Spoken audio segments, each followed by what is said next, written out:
everybody, welcome back. Thanks for joining me for another royal news video. Thank you everybody that sent the well wishes about my stepmother.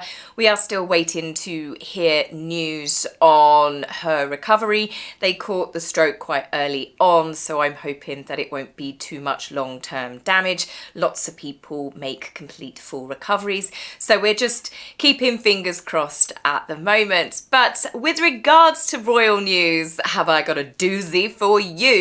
And we're going to start off the video with a beautiful story because we have got the first official portrait of the Queen's new puppy, Molly. Oh, look at him. Isn't he absolutely gorgeous? He's got ears like a bat.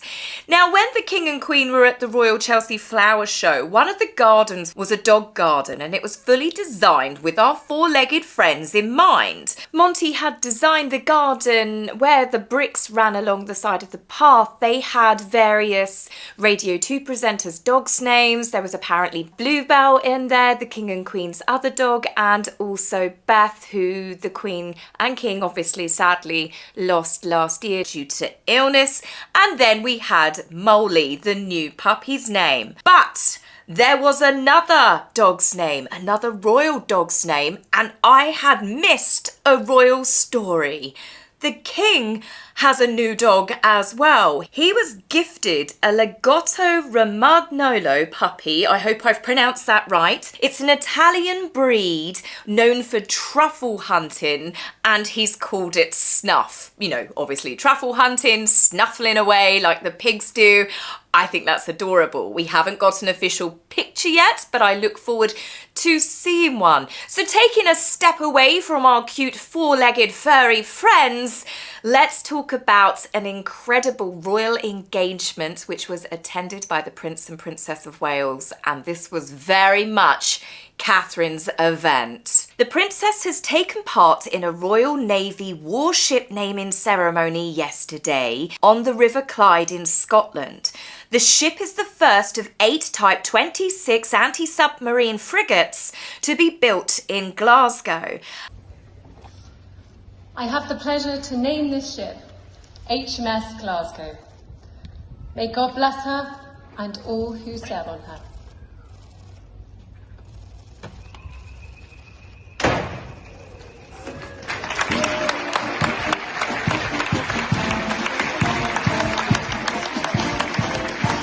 The Duke and Duchess of Rothesay, as they are known when they are in Scotland, always look like an incredible power couple.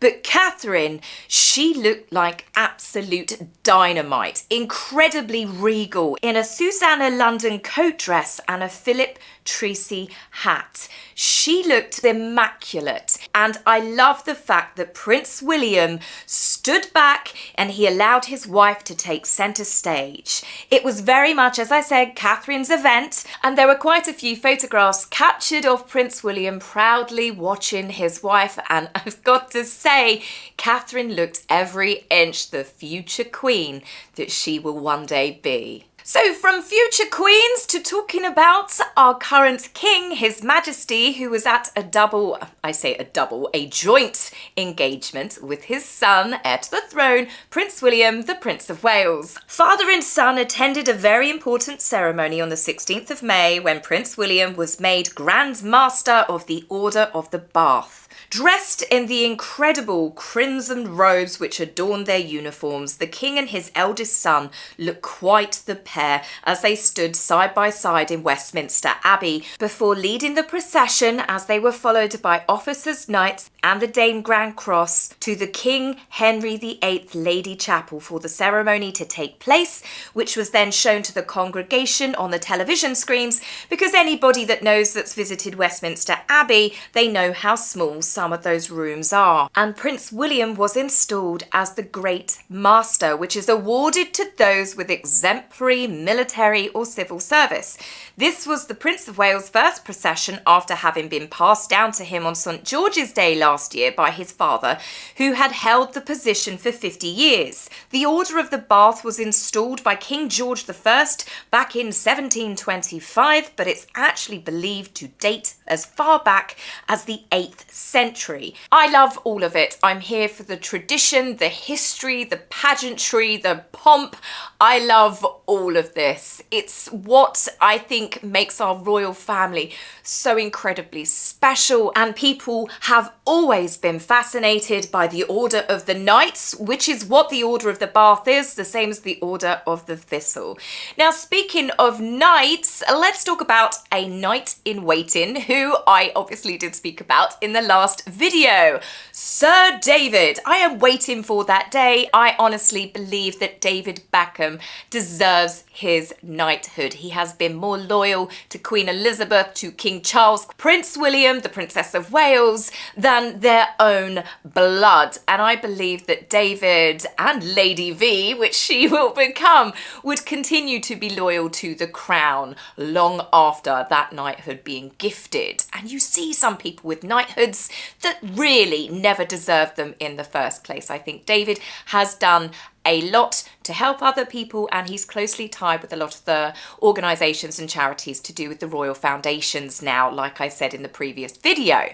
But the reason why I'm bringing this up is because I did want to touch down a little bit more to do with the whole Beckham story. I know some of you are like, oh, I don't care, but for me, I did find it a little bit fascinating. It shows, again, it reminds the world of the absolute levels of pure vindictiveness that Harry and Meghan are willing to stoop to hurt others. Now, when it comes to Harry and Brooklyn, let's start with those two. The similarities, let's be honest, seemingly low IQs, no discernible skills or talents, both nepo babies, aren't they? They're trust fund kids. Nobody would know who they were if it were not for their family. Also, you have the fact that they both seem to have controlling wives who love the camera. You only have to look at how soppy Brooklyn is with every photograph of his wife, and you can see, much like Harry, I'd imagine Nicola can go like that and he will jump or bark or whatever it is that men like that do.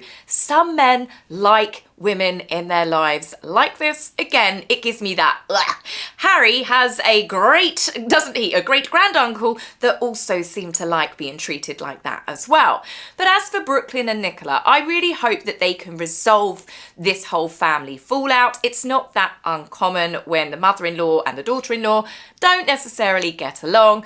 It's that age old, a daughter is your daughter all her life, hopefully, unless you're Meghan Markle, but a son is a son until he takes a wife. And, you know, it is nothing more at this point than a family dispute. What Harry and Meghan did is far, far, far worse. I mean, they've literally tried to torch the entire monarchy and tear it down. But as for Meghan using that story to jump on it, it wasn't just about getting herself in the headlines to knock Catherine and Victoria off the page.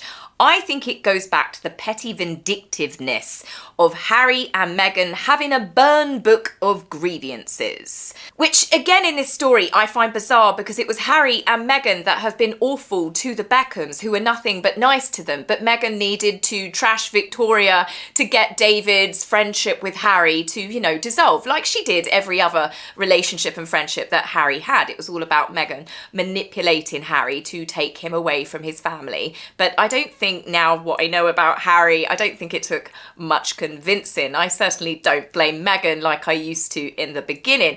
Do I believe she was that earworm? Yes. But do I believe that Harry has shown himself to be vindictive, malicious, and just as nasty as his wife? Oh, absolutely. In some ways, I actually think he's worse than Meghan. Yep, I said it, I mean it. Let's be honest, Harry and Meghan offering anybody any sort of family advice or a shoulder to cry on, come here, we know what it's like. Those two are perpetual victims.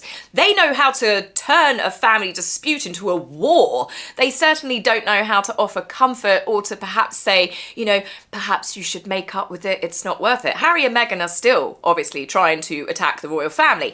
And I've got this gut feeling that Harry and Meghan are getting ready to do another Oprah-style tell-all. I don't know why, I've just got it, it's simmering away. With Harry's recent BBC, there's some stories coming out that Meghan wants to back her husband because he's being unfairly treated, and I'm like, yeah, it's their only currency, isn't it? Everything's flopping. They can't rely on Meghan's raspberry sauce, or was it strawberry sauce, that goopy stuff, which she still hasn't restocked. Let's be honest, Meghan launched, as ever, quickly so she could get herself in that Time 100 interview, which I'm not too convinced that Ari Emanuel didn't pay for. You know, I just think that Meghan needed to do the Founder podcast. She's like, I've got to create something immediately. And she did that quick flash in a pan. Here's some raspberry overpriced sauce. But as for Meghan involving herself in this, and Meghan and Harry trying to get themselves involved with this, if it is true that they are trying to befriend the young couple, Meghan and Harry are absolute vipers when it comes to using emotional manipulation to hurt people. And for whatever reason, I think we know, because Victoria and David have shown their allegiance to the crown, to the monarchy, to William, to the king, to the queen, and everyone else. David showed more respect in the queen's funeral and the run-up when he queued for hours with the public than what Harry did. But of course, Meghan, I believe, does delight in using her own children, as does Harry, to taunt the royal family. So they would jump at the chance, wouldn't they, to be able to use Victoria and David's son as a way to get one over at them. Now, as I said in yesterday's video, it was squished fairly quickly. Whether that was because Brooklyn and Nicola maybe were going to squish it, now that would have been embarrassing for Harry and Meghan, wouldn't it? Now, I like to think that Brooklyn and Nicola wouldn't get themselves involved with toxic Harry and Meghan, but there might be an added influence, an added extra influence as to why Nicola will not, because of her father. Nicola Peltz Beckham is very much a daddy's girl, and her father, Nelson Peltz, is a huge Republican, a massive donor, and a big Trump supporter. So I can't imagine he'd want his baby girl mixing with Meghan and Harry and the things that those two obviously meddle with. Just a thought. Now, in my final story of this video, we need to talk about the fact that Meghan is about to have an imminent meltdown. I honestly don't know how she's going to cope with this latest bit of news. And that is Catherine and William have made it onto the Times 100 list for all of their philanthropic endeavours. Times reporter Harry Booth writes that whilst the royal patronage dates back centuries, William and Catherine have positioned themselves as less concerned with cultural preservation and more attuned to social issues, tackling homelessness and rural mental health through their royal foundation. And then, of course, we have all of the incredible work that Catherine has done with the Early Childhood Shaping Us campaigns, and Prince William with the Earthshot Prize, finding ways to repair the planet and all of the damage that, humans have caused and still continue to do. Big, huge believer in the Earthshot Prize. But so is David Beckham. And you know what? As another bit of, it just makes me laugh because I know Harry and Meghan are going to be really pissed. David Beckham made it on the list as well. So you can imagine that Harry and Meghan are fuming. But let's be honest, Harry has two African charities, right, at the moment that are under serious accusations. And not only that, one of them has also been discovered to have committed horrific humanitarian crimes. So their credentials of being humanitarians and philanthropists are somewhat lacking of late. And of course, walking over the ruins and the ashes of people's homes, whilst also then clearing out volunteers for photographs and footage of them helping people and giving out lots of hugs, has done them no favours whatsoever. The fact that Meghan has now forgotten that she was meant to be a humanitarian and a philanthropist, and she's now a mummy entrepreneur who is building her business, it just goes to show it was just another flash in a pan. I always say to you guys, it's Meghan changing her skin like a lizard person. How many times have we seen Meghan completely reinvent herself? But obviously with Catherine and William making it onto the Time 100 list, I honestly have it in my head. I can see Meghan is going to be photographed shortly. I hope even by the time I've probably got this video out, she'll be on the streets of California, Skid Row, wearing that white flowing robe that she wore for her anniversary picture with Harry, handing out bottles of volcanic streamed water and, I don't know, quinoa energy bars to homeless people as she's, you know, perhaps wearing a baseball cap, but everybody will know that it's her because the paparazzi will be there as Meghan hugs people and then quickly washes herself off.